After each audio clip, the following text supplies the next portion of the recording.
My favourite car was a Volkswagen 1972 honey brown Beetle. We had lots of adventures together, but one of the most memorable was when I was driving in Carlton one night on the way home in the very busy traffic at night.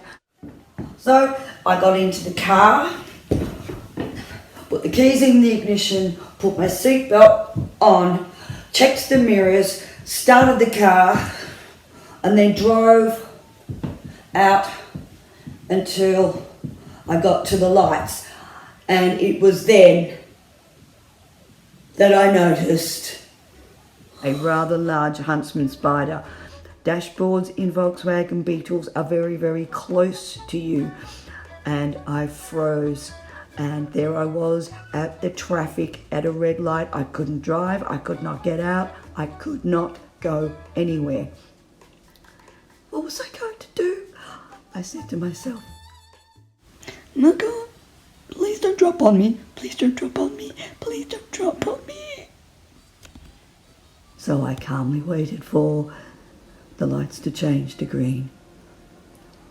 Calmly, as my heart was beating like a drum, I drove over the intersection and gently pulled over and stopped the car and then turned off the ignition.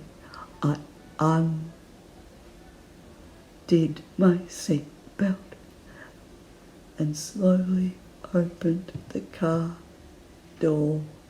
The spider didn't move, and I slid out of the car door, got away safely, and slammed that door like there was no tomorrow. I never saw that spider again. Maybe it's still there, just a little bit older now.